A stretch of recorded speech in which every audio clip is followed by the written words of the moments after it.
Elephant silk made channel இன்றைக்கி நாங்கள் ஃபேமிலியோட எங்கே இருக்கோம்னா எங்கே இல்லைங்க குடியாத்தில் இருக்கிற மகேந்திரா பார்க்குக்கு தான் வந்திருக்கோம். எதுக்காகனா பசங்களுக்கு லீவ் விட்டு ரொம்ப நாள் ஆச்சு. ஸோ எங்கேயுமே கூட்டிகிட்டு போகவே இல்லை. அதனால தான் சடனாக பிளான் பண்ணி இந்த பார்க்குக்கு வந்திருக்கோம். போன உடனே என்ட்ரி டிக்கெட்லாம் வாங்கிட்ட பிறகு குழந்தைங்களுக்கு எல்லாருக்கும் இந்த மாதிரி ஒன்று கட்டுவாங்க. அண்ட் நான் சொன்ன என்ட்ரி டிக்கெட் இதுதாங்க. என்ட்ரி டிக்கெட்லாம் வாங்கிட்ட பிறகு உள்ளே சாப்பிடலாமான்னு சொல்லிட்டு கேட்டால் அவுட் சைட் ஃபுட் உள்ளே சாப்பிட்றதுக்கு அதுக்கு தனியாக ஒரு டோக்கன் வாங்கணுமாங்க, கிளீனிங் சார்ஜஸ்ன்னு சொல்லிட்டு.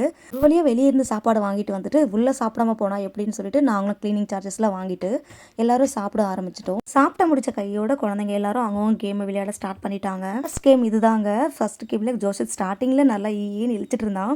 அதுக்கப்புறம் போக போக பயங்கர அழுக. எந்த ஒரு கேம்லையுமே மம்மி எனக்கு பயமாக இருக்குன்னு சொல்லிட்டு அழுதுட்டு இருந்தான். ஆனால் எங்கள் அக்கா பசங்க 3 பேருமே ரொம்ப ஹாப்பியாக என்ஜாய் பண்ணி விளையாடினாங்க எல்லா கேம்லையுமே. பசங்க எல்லா கேம்ஸும் விளையாடிட்டு இருக்கும்போதே மேகம் ஃபுல்லாக பயங்கர க்ளவுடி ஆகிடுச்சுங்க. மழை வரப்போகுது அண்ட் நம்ம வாங்கின டிக்கெட் எல்லாமே வேஸ்ட் ஆக போகுது, எந்த ஒரு கேமும் விளையாடாமன்னு நினச்சிட்டே இருந்தோம். சடனாக மழை வந்துடுச்சு. மழை வந்து ஒரு 1 hour 1.5 ஹவர்ஸ்க்கு மேலே பயங்கரமாக டிஸ்டர்ப் பண்ணிடுச்சுங்க. ஆனாலும் மழை விட்டதுக்கு அப்புறமா நாங்கள் எல்லா கேம்ஸையும் திரும்ப விளையாட ஸ்டார்ட் பண்ணிட்டோம். இந்த சின்ன குழந்தைங்க கூட என்ஜாய் பண்ணி விளையாடுவாங்க போல். ஆனால் எங்கள் அக்கா இருக்காங்களே பயங்கர பயந்தாங்கோலிங்க. எல்லாத்துலேயுமே அழுதுகிட்டே இருக்கா. பயமாக இருக்குன்னு சொல்லிட்டு கத்தி கத்தி அழுதுகிட்டே இருந்தான். எங்கள் அக்கா அழுகுறான்னு சொல்லிட்டு எங்களுக்கு யாரும் ஃபீல் ஆகலைங்க. ரொம்ப சிரிப்பு தான் வந்தது. எங்கள் அக்கா பொண்ணு அப்புறம் நாங்கள் எல்லாருமே எங்கள் அக்காவை பார்த்துட்டு கிண்டல் பண்ணி சிரிச்சிட்டு இருந்தோம். அவளும் எனக்கு ஷேமாக இருக்குன்னு சொல்லிட்டு இருந்தா. ஒருத்தர் அழுகுறத பார்த்து நம்ம சிரிக்கக்கூடாதுன்னு சொல்லுவாங்க. ஆனால் எங்கள் அக்கா பண்ண காமெடி அப்படிங்க.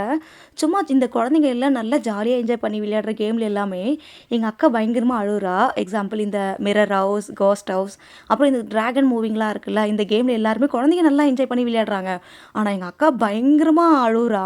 அதை வச்சு தான் நாங்கள் கிண்டல் பண்ணிட்டு இருந்தோம். அதுக்கப்புறம் இந்த கேம்ஸ் எல்லாமே நிறைய முடிச்சுட்டு அதுக்கப்புறம் பலூன் ஷூட்டிங், அப்புறம் இந்த வில்லம்பு கேம், அப்புறம் சின்ன குழந்தைங்களுக்கு போட்டிங், இது எல்லாமே இருந்தது. இது எல்லாமே முடிச்சுட்டு கடைசியாக ஸ்விம்மிங் போகணுன்னு சொல்லியிருந்தாங்க.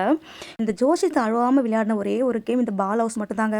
இந்த மழை வந்ததுனால எங்களுக்கு 1.5 hours வேஸ்ட் ஆகிடுச்சுங்க. அதனால் நிறைய கேம்ஸ் வந்து விளையாட முடியாமல் போயிடுச்சு. கடைசியாக எப்படியாச்சும் ஸ்விம்மிங் பூலில் வந்துட்டு விளையாடணும்னு சொல்லிட்டு நினச்சி ஸ்விம்மிங் பூலெல்லாம் விளையாடிட்டு வீட்டுக்கு வந்ததுக்கப்புறமா சிக்கன் பிரியாணி செஞ்சு சாப்பிட்டோங்க. ஓகே ஃப்ரெண்ட்ஸ், இந்த வீடியோ பார்த்துட்டு நீங்கள் ரொம்பவே என்ஜாய் பண்ணியிருப்பீங்கன்னு நினைக்கிறேன். நெக்ஸ்ட் ஒரு சூப்பரான வீடியோவில் பார்க்கலாம். அது வரைக்கும் நம்மளோட சேனலை சப்ஸ்கிரைப் பண்ணி சப்போர்ட் பண்ணுங்கள். பாய்.